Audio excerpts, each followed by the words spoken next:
about back there? Paimon only heard you mention some rivers, a large body of water, and then some kind of irrigation scheme. You really want to know?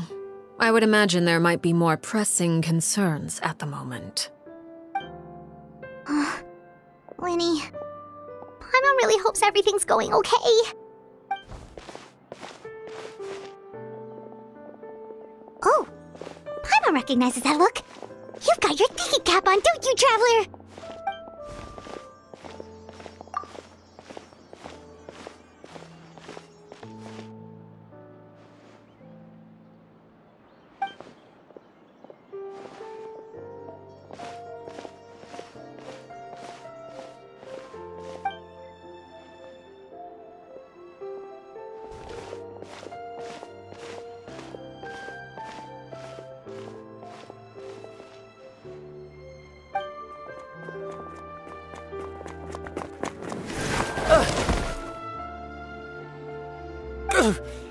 Oh, shoot.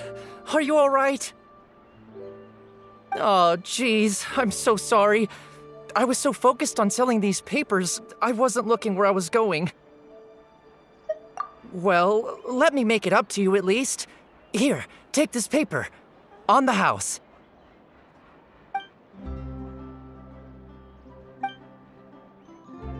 Oh, you don't have to give us anything. Please, I want to. It's not like I'm short on supply. All the extras will be useless come tomorrow anyway. It's my fault, really. I was just trying to bring home some extra mora for the family, but I bit off more than I can chew. I haven't had many takers today, so I'm still swimming in papers. What's going on here? Nothing much. I just ran into your friend here on accident. I should probably get going, actually, so... Hold on. Of course, I'm happy to compensate you with mora, it's just... I don't have any on me at the moment. I'll take 3 papers. Here, your payment. Oh! Thank you for your patronage. May the Archons bless you with good fortune. If only I had the chance to run into such generous customers every day. I should probably just take on a smaller inventory though, right? I'm getting married soon, so sometimes it's hard to not get ahead of myself. Anyway, I should head out. Goodbye! Well, now that my affairs are settled, we should take the boat back to Poisson. We've even acquired some light reading to enjoy along the way. Actually, why don't we stick around for a little longer? Paimon just realized how hungry she is. She can't head back to Poisson on an empty stomach.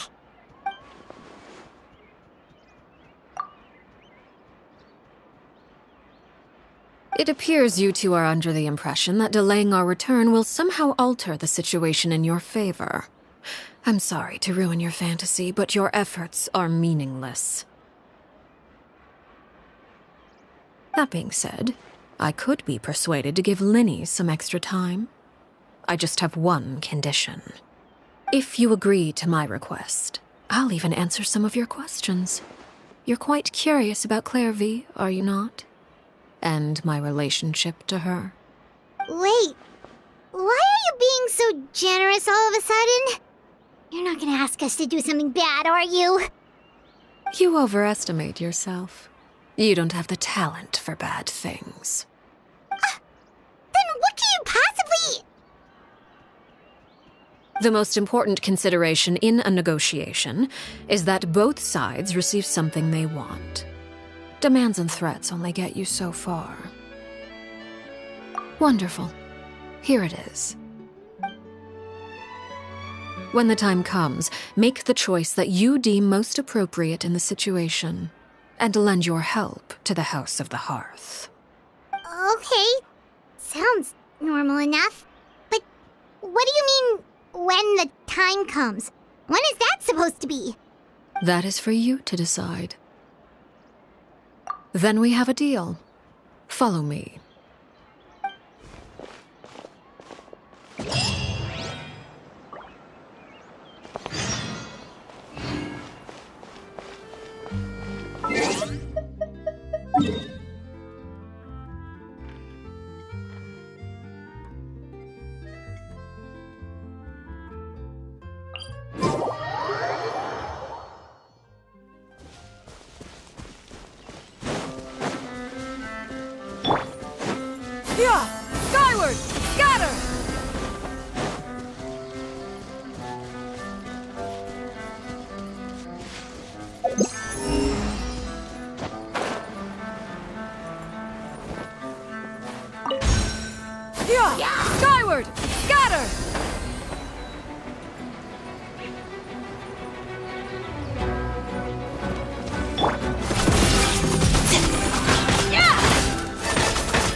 Skyward!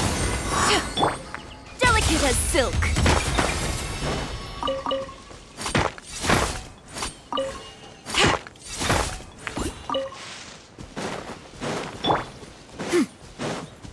Yeah! Skyward! Scatter!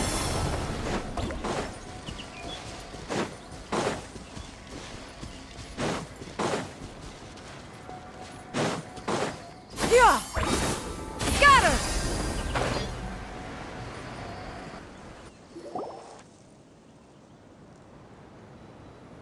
What is this place? Somewhere long forgotten by everyone. It used to be a grand building. Now it's nothing more than a pile of rubble. No one comes here anymore, nor does anyone care about what once happened here. Although, this place does have something to do with the story I'm about to tell you. It was before I became a Harbinger, and before Lyney and the others joined the House of the Hearth. Due to certain events, I first killed Clairvy and then her mother. And this is where it all happened. You were the one that killed Clairvy? Patience now. Allow me to explain Clairvy's side of the story first. I'll start from the beginning. Clairvy was 6 years old when she was brought by her mother, Crucibina, to live in the House of the Hearth. From the outside, it seemed like a fairy tale. A thriving family made up of kind adults and friendly children. Crucibina was the knave at that time, and the House of the Hearth was under her control. She was Clairvy's mother by blood, but she was also the mother to all the children in the house. Clairvy was happy here, for a time. But she quickly realized that being part of this family wasn't a fairy tale at all. It was a kind of purgatory. Purgatory?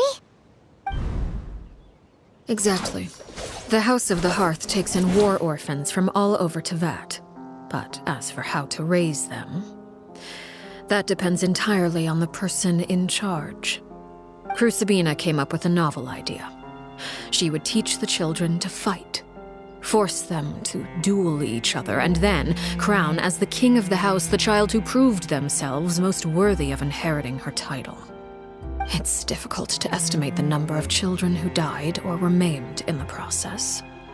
There's little I can say about the ones who died. The ones that emerged with permanent injuries, on the other hand, well, they still served a purpose. They would be handed over to the doctor to be experimented on, or sent away on dangerous missions. Nothing more than tools to be used and then discarded.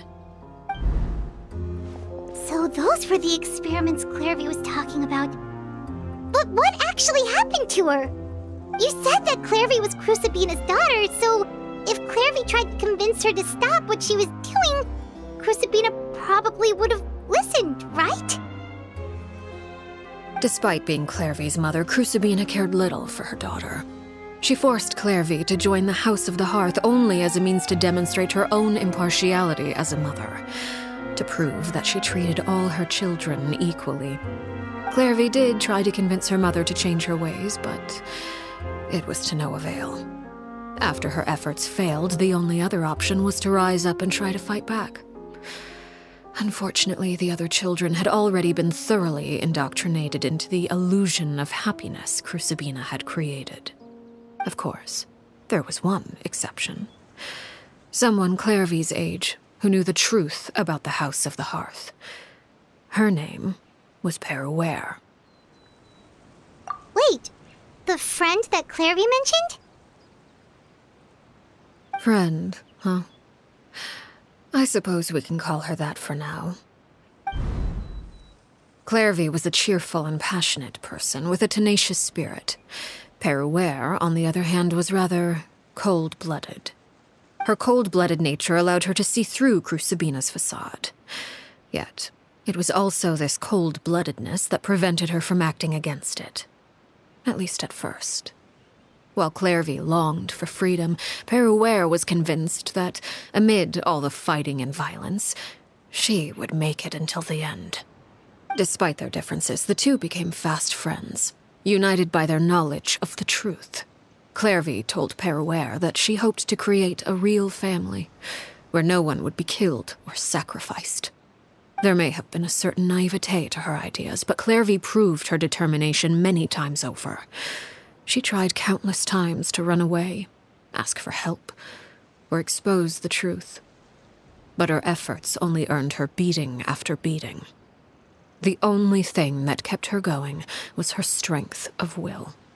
Even with her body racked with pain, she would still stand on her tiptoes and open the window at night. She and Peruere would look out at the moon together, a fierce longing for freedom shining in her eyes. But one day that light simply vanished. Oh no. What happened? Her hopelessness resulted from a culmination of things. 10 years had passed. 10 years worth of failure after failure. She and Peruere weren't children anymore, but finding any chance to escape still seemed as hopeless as ever. It was during this time that Peruere suggested a new plan. If escaping was out of the question, why not take down the very person sitting on top of this throne of lies? Mother herself. Clairvy rejected that proposal. She claimed that, as a famous harbinger, Crucibina possessed an unimaginable amount of power. Trying to kill her would have an incredibly low chance of success. Clairvy never gave another reason, but Peruere could see it written all over her face. Clairvy still thought of Crucibina as her mother. Killing her own flesh and blood was a line she couldn't bring herself to cross. If she couldn't escape and fight back, then only one option remained. Precisely. Death was the only way that she felt she could be free. It happened during a duel. When she arrived at the dueling ring that day, her partner turned out to be none other than Peruere, the very person that had stood by her side all those years. It was a fierce battle, but ultimately, Clairvy decided to let Peruere end her life. From that moment on, Peruere's journey was one written in flames. When the rain finally came and washed it all away, there she stood, the sole victor in Mother's endless game of slaughter, a trail of corpses strewn across her path to success. It was the very result she had predicted 10 years prior. Even then, she believed she would make it until the end. She wasn't surprised by the fact that she emerged as Mother's undisputed heir. Rather, her success left her with an inexplicable sense of restlessness. She was unsettled, and there was only one thing that could quell that sensation. Perhaps you two would like to take a guess as to what it was? Crucibina, you mean? But... Correct. This is the place where Peruere killed her best friend. A mere year later, this is also the place where she fought tooth and nail to kill the mother they shared. The moment she acted, any conception of what was right or wrong ceased to matter. It's one of the principles of the house. Only those who survive get to write the rules. Peruere won the battle, and became a harbinger herself. After which Her Majesty, the Tsaritsa, bestowed upon her a new name. Arlecchino. So the Perry Clairvy was talking about... It was you all along. You're Peruere. Arlecchino is just a name you got later. I left that name behind long ago. I must say, hearing it now does bring back memories. After I defeated Crucibina, the moniker of Mother died with her. I chose to forego the title she called herself, and even chose to give up my own name. I rebuilt the House of the Hearth under a new identity. Not only as Arlecchino, but as father. And that is where the story ends. Any more questions? based on what you just told us, Clairvy wasn't a little kid when she was killed. So the Clairvy we met... was she really a spirit at all? I suppose you could call her an illusion born of flame. Her existence is like ashes to a fire. Something left over in the wake of blaze and ruin. You see, a certain power runs through my veins. It's not unlike a curse. My flames leave behind shadows of anything they consume. Of course, the chances of those shadows morphing into a sentient entity are exceedingly slim. Clairvy is a very special case. Clairvy died when she was 16 years old, but what emerged from the flames was her 6-year-old self. Her appearance wasn't the only thing affected. Most of her memories were lost to the blaze as well. Memory is a mysterious thing indeed. Losing a portion of your memories will alter your sense of self. Lose 10 years' worth, however, and it would be like living in the past. Like returning to a version of yourself that never grew up. No wonder Paimon got such a weird feeling when we were talking to her. Perhaps I should put it this way. Clairvy is someone trapped in time. It may seem like she exists with us in the present, but she truly lives in the confines of her own past. So if all of that is true, then you must have known about Clairvy for a long time. Indeed.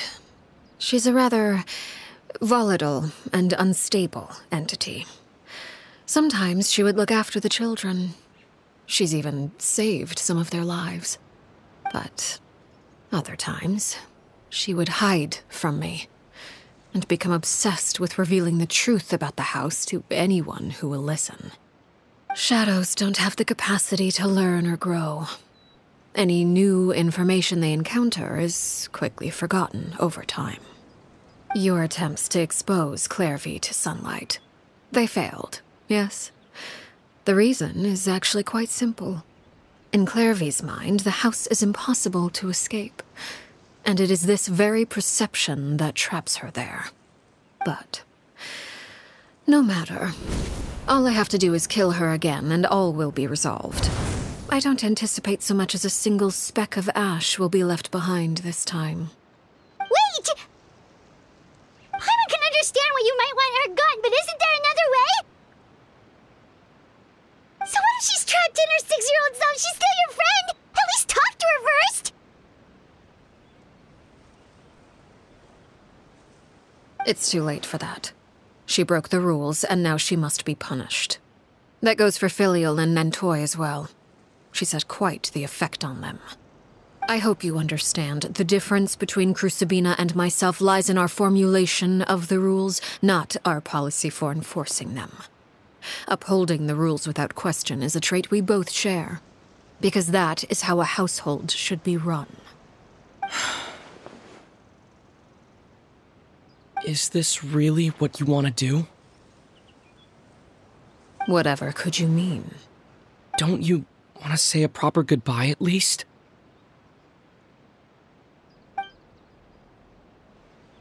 Whether as a killer or as a father, there are two things that must be avoided at all costs: anger and sorrow. Anger makes you impulsive. Sorrow causes you to waver. Well, it appears it's about time to proceed. Before we arrived, I told some of my well-behaved children to bring our troublemakers here by nightfall. I do believe I've kept my end of the deal. I gave your friends quite a bit more time. As for what happens now, we'll just have to wait and see.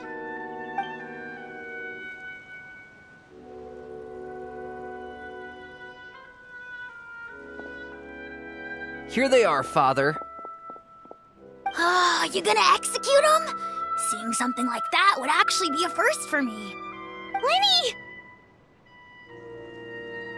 I'm sorry. I heard about how you helped buy us more time. But I still failed. I couldn't find a way to fulfill her wish. Huh? Are you... Perry? Indeed, it's been a while, Clairvy. Perry!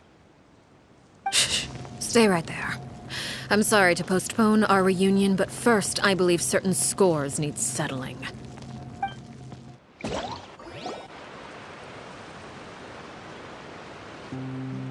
Father, let me explain.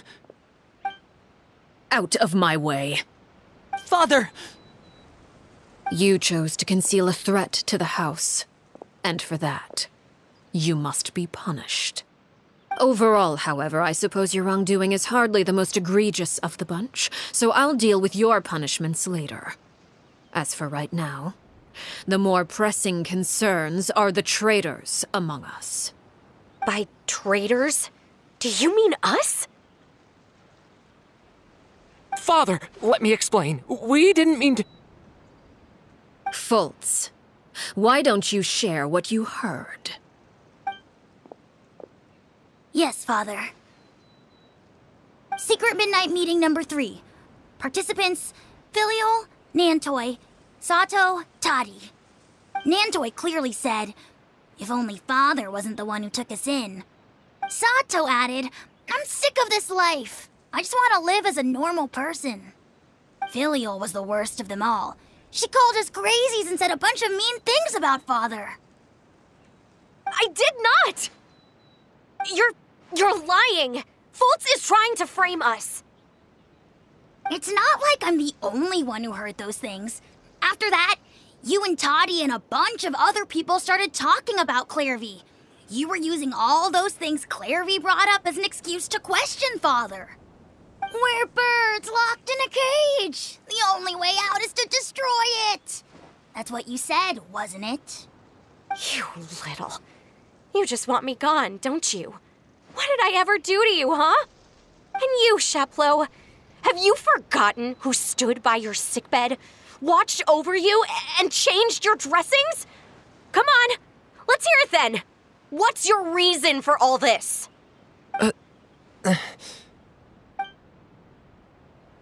You're wrong, Filial. We don't want you to die. You're our family.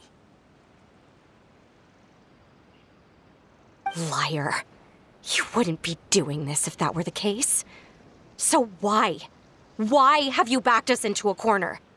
We all live in the House of the Hearth. You know the type of work we do, Filial. A single betrayal can cost dozens of us our lives. It's not like it's never happened before. That kind of thing is hard to forget. That's why the House of the Hearth cannot tolerate any form of betrayal. Ever since we came to Poisson, you've had 7 secret meetings. A lot of the things you talked about really crossed the line. You've been spying on us for half a month? Wait a second. Now that I think about it, the move to Poisson was just a way to make it easier to spy on us, wasn't it? Because we were all in one place. You've had this planned all along. Filial, Nantoi, I'm sorry. I owe you both my life. I owe Clairvy too. If it weren't for all your help after I got poisoned, I wouldn't be standing here today. If this were any other situation, I would do anything to repay that kindness, even if it cost me my life. But rules are rules. I'm sorry. My hands are tied. Why? Why? That's enough, Filial. We made a mistake, and we should own up to it. We broke the rules, plain and simple. And now we have to face the consequences. I'm sorry, Sheplo. Fultz. I'm sorry, Father. We accept our punishment. Chapleau, according to the rules of the House of the Hearth, how should these traitors be punished? All those who betray the house pay with their lives. And so it shall be.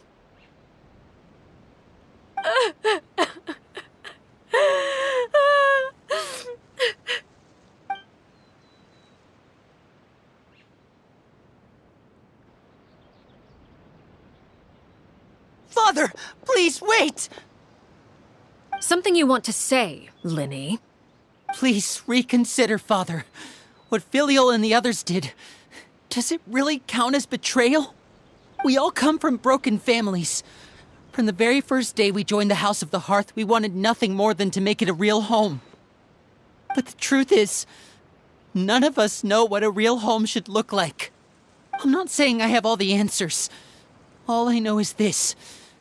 Killing Filial and the others may uphold the rules, but doing so will only bring us further away from being a real family than we've ever been. So please, Father, please reconsider. I agree with Lyney.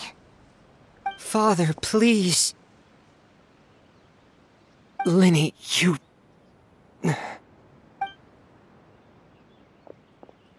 I also agree with Lyney.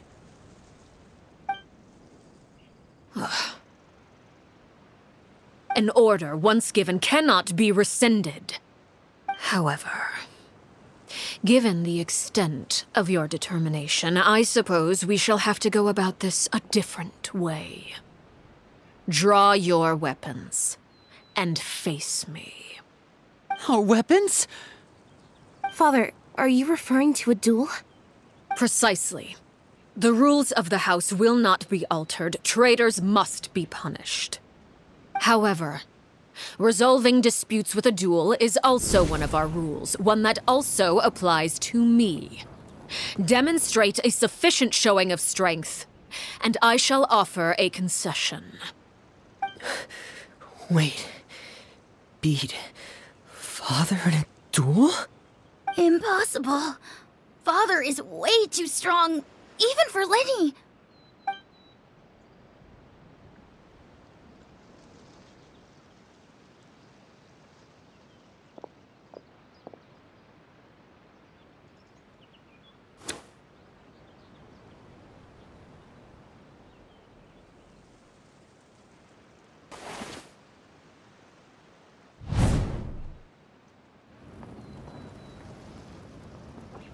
Did you hear that, Traveler?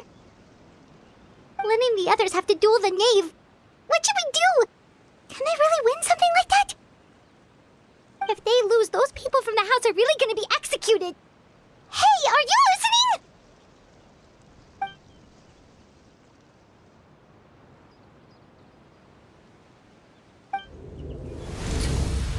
Don't you want to say a proper goodbye at least? Anger makes you impulsive. Sorrow causes you to waver.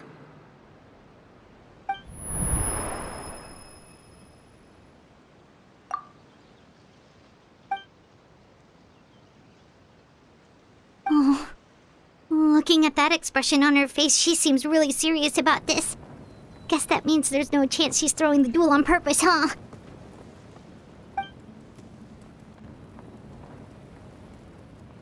When guests are around, families are often on their best behavior. And any disputes are less likely to escalate. When the time comes, make the choice that you deem most appropriate in the situation, and lend your help to the House of the Hearth. What's wrong, Traveler? Hey, where are you going? Traveler?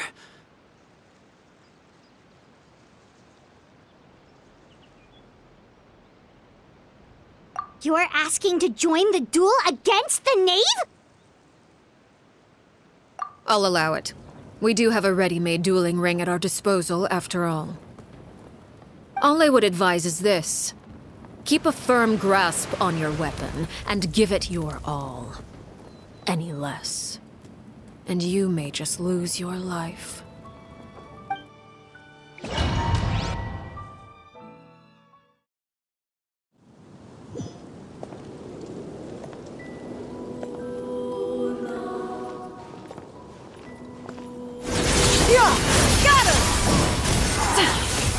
Is it my turn now?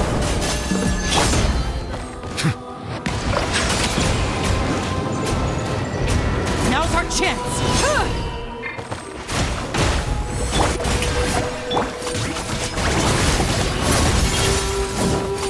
Is it my turn now?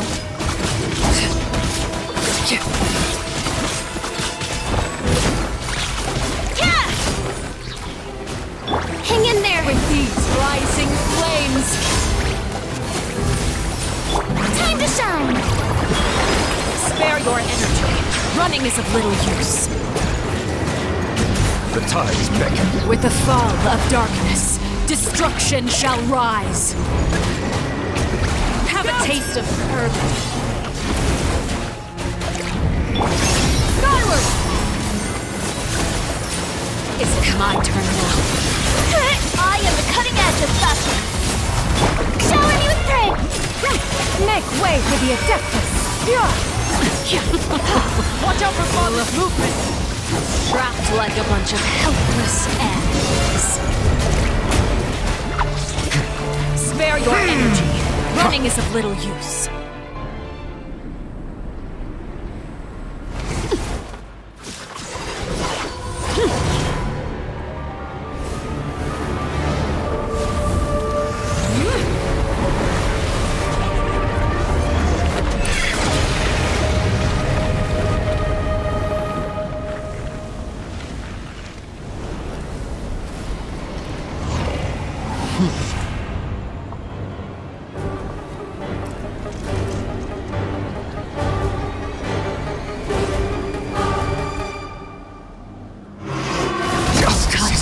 Skyward!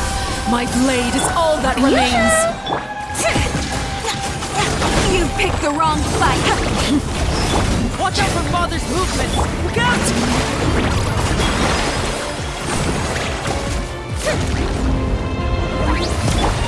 Skyward! Seize the skies! Next customer!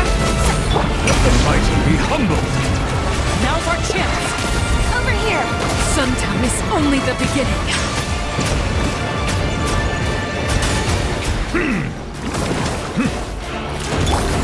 Skyward! Scatter! Scatter! Lend me a hand!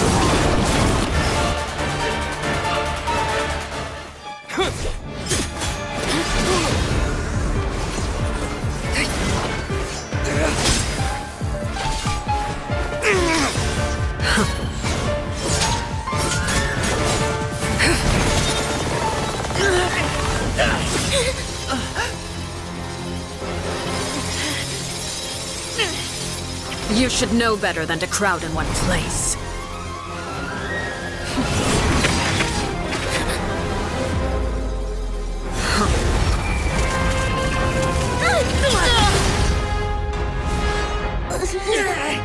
Oh, I know. No! I'm sorry, Father!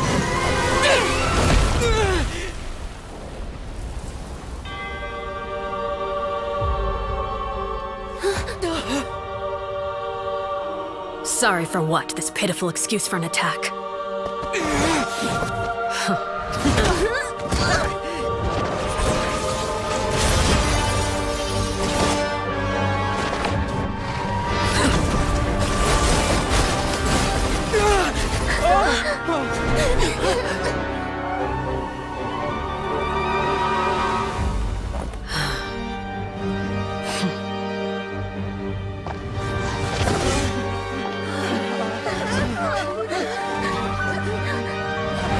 Father, no!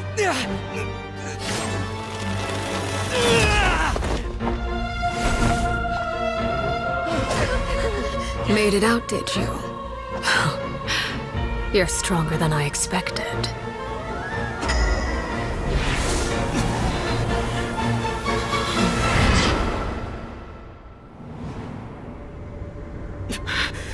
A crimson moon? I can't move.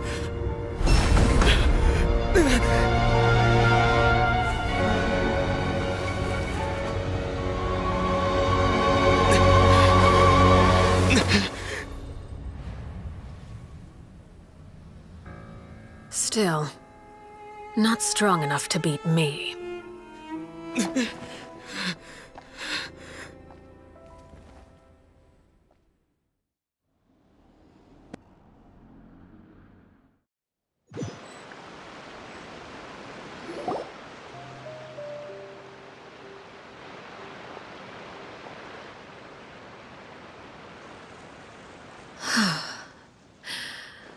I believe we can end things here. It's not often that we get to enjoy the company of guests, after all. We wouldn't want things to get too out of hand.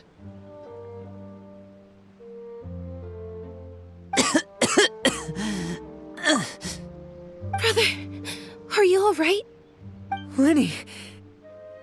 Given that I am the victor of this duel, as agreed, the punishment stands. No! I never thought things would end like this. However, everyone involved in the duel demonstrated a remarkable level of strength and determination. In light of this, I'm prepared to change the method of execution. Elwar, the bottled flames I gave you for safekeeping. Do you still have them?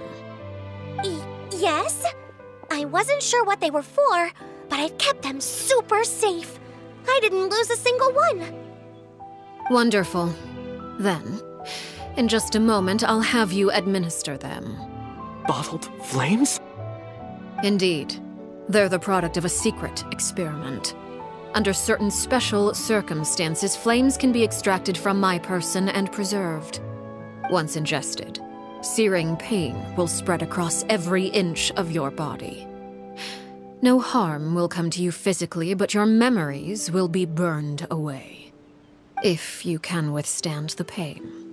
When you awake, you'll have forgotten everything you know about the House of the Hearth, and will be expelled from the organization. In other words, administering this concoction will kill the version of you that grew up in the house, and give you a new identity.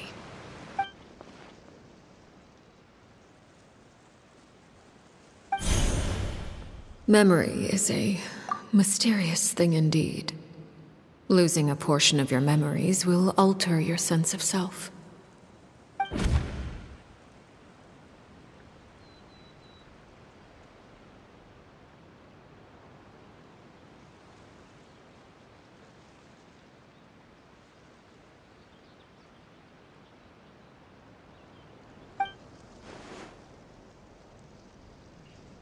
So, you're just letting us go, Father? You misunderstand. Memories are extremely important. Once consumed by flame, the version of you standing before me will die, and our secrets will die with you.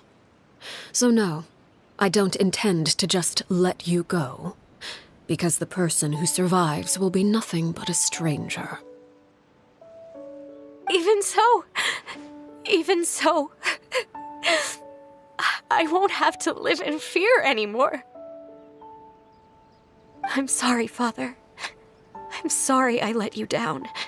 But I really... Don't cry, Filial. You haven't left the house yet, so there are still rules to be followed, yes?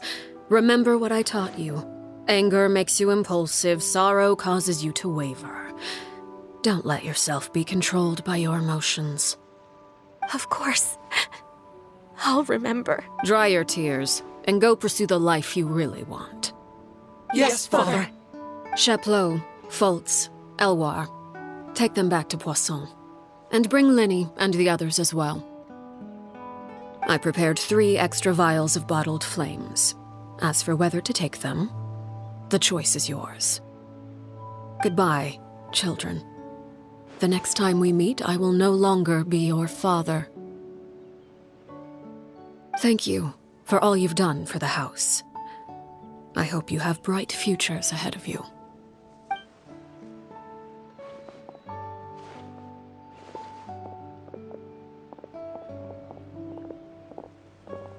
Father.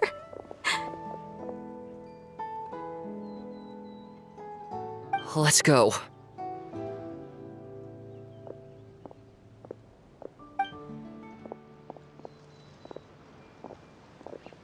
Here, grab my arm, Lyney. I'll help you walk back. Thank you.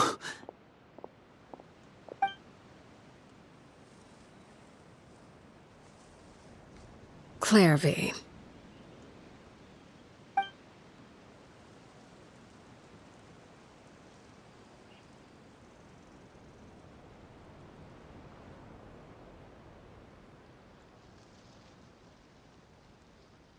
Can we talk now?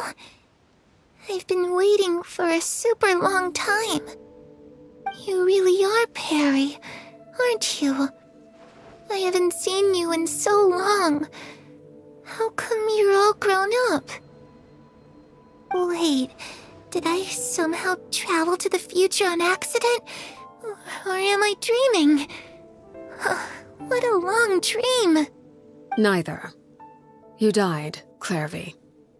That's what happened. You could have at least sugarcoated it a little. Look, she's so speechless.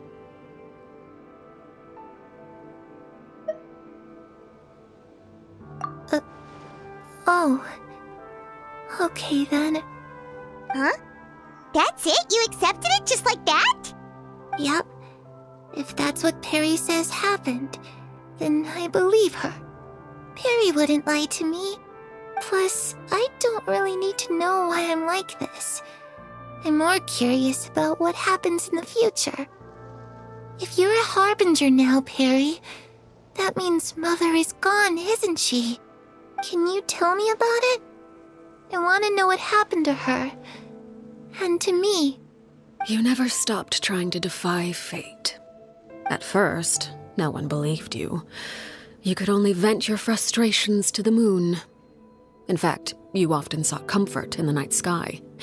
You wanted to see the aurora, so one night we promised each other we would go to Snezhnaya to see it together.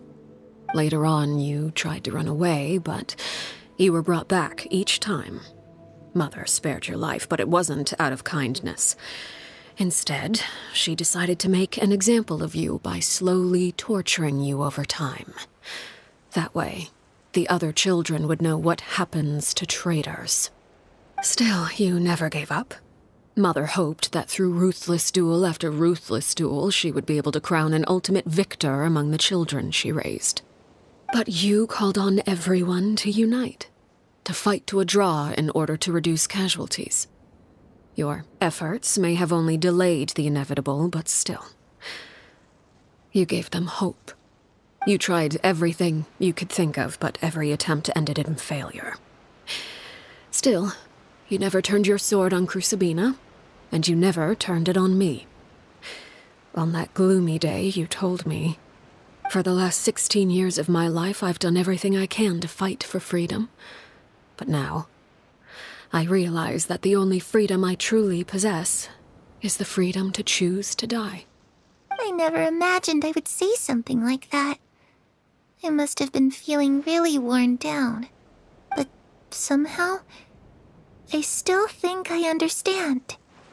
According to Mother's plan, only one of us was going to make it until the end. And I always hoped that person would be you. If I could do it all over again, I still don't think I would make a different choice. Even when I first met you, I knew you'd be able to do what I couldn't. Is that so? Even now, I'm not sure I truly understand what kind of freedom you were trying to pursue. But as the head of the House of the Hearth and as the children's father, I've tried to give them the most basic of freedoms. The freedom to choose their own fate. It's something I discussed with the Iudex of Fontaine. The children who want to leave the house will have their memories wiped clean of all secrets pertaining to the organization.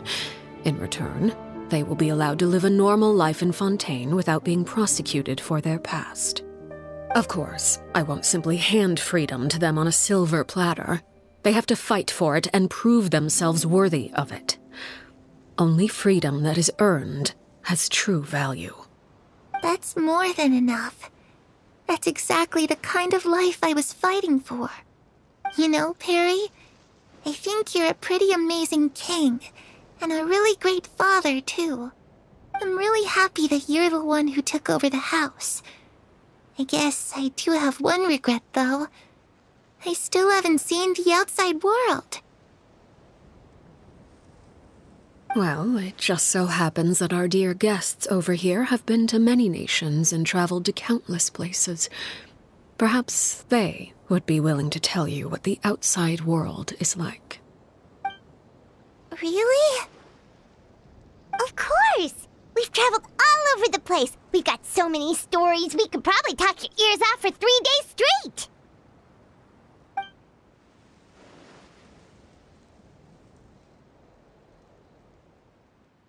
You know, I used to dream of being a bard.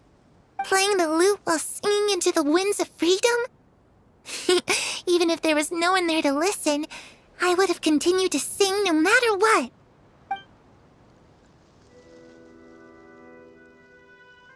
Ah, that's where Mora comes from. I never knew that before. If I had some Mora, I would buy 3 new dresses. One for me, one for Perry, and one for Mother. It's just too bad Perry doesn't like wearing dresses. And Mother, well, she probably wouldn't accept something like that either. I guess I'd just have to keep them all for me then. I could wear a different one every day.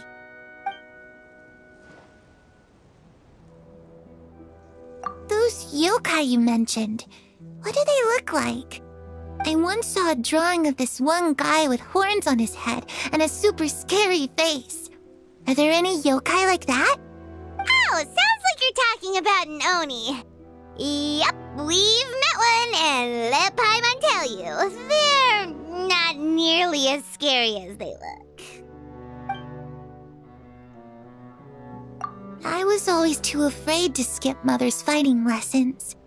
But at the academia, I bet you could do all sorts of secret things in class. Things that have nothing to do with studying. I'm just kidding.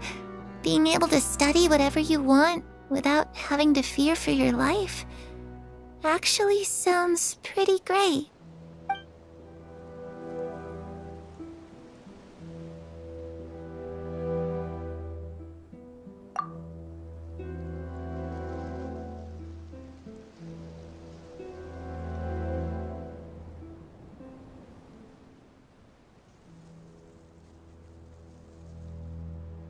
The situation...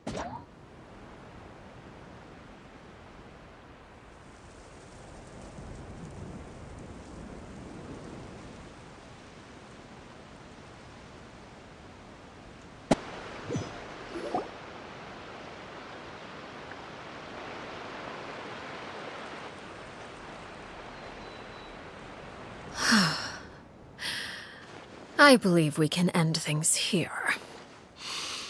It's not often that we get to enjoy the company of guests, after all.